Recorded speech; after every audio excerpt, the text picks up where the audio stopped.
Money laundering मामले में ED की टीम का शिकंजा अब झारखंड के सीएम हेमंत सोरेन पर भी कसता जा रहा है। इस मामले में राज्य की तेज तर्रार आईएएस अधिकारी पूजा सिंघल को पहले ही ईडी ने गिरफ्तार कर लिया है। उनसे लगातार पूछताछ हो रही है, जिसके बाद हेमंत सोरेन को भी इस मामले में अब डर लग रहा है, जिसे देखते हुए उन्होंने अपने उत्तराधिकारी की तलाश तेज कर दी है। जब से झारखंड में आईएएस पूजा सिंघल की गिरफ्तारी हुई है, तभी से झारखंड सरकार की मुश्किलें बढ़ती नजर आ रही है।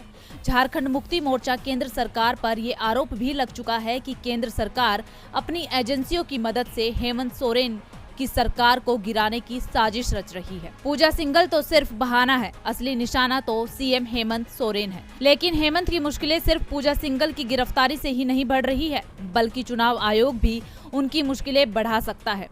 20 मई के बाद कभी भी चुनाव आयोग का फैसला सीएम हेमंत सोरेन की सदस्यता पर आ सकता है, तो 17 मई को शेल कंपनियों में निवेश के मामले पर हाई कोर्ट अपना फैसला सुना सकता है। ऐसे में अगर फैसला पक्ष में आया तो हेमंत को बड़ी राहत मिलेगी, लेकिन फैसले खिलाफ गए तो सरकार पर संकट खड़ा हो जाएगा। इस बीच खबर है कि सोरेन अपने उत्तराधिकारी पर भी चर्चा कर रहे हैं। उसमें 2 नाम सामने आ रहे हैं, जिसमें पहला नाम हेमंत सोरेन की पत्नी कल्पना का है और दूसरा जेएमएम के पुराने नेता चेपई सोरेन का है। इन दोनों में से किसी एक को हेमंत सीएम पद की कमान सौंप सकते हैं, क्योंकि चुनाव आयोग और हाई कोर्ट में सीएम पर लगे आरोप सच साबित हो जाते हैं तो सीएम की विधायकी चली जाएगी, उन्हें अयोग्य घोषित कर दिया जाएगा। अगर किसी विधायक को अयोग्य घोषित कर दिया जाता है तो तब तक वो संवैधानिक पद पर नहीं रह सकता, जब तक वो दोबारा से चुनकर सदन में नहीं आ जाए।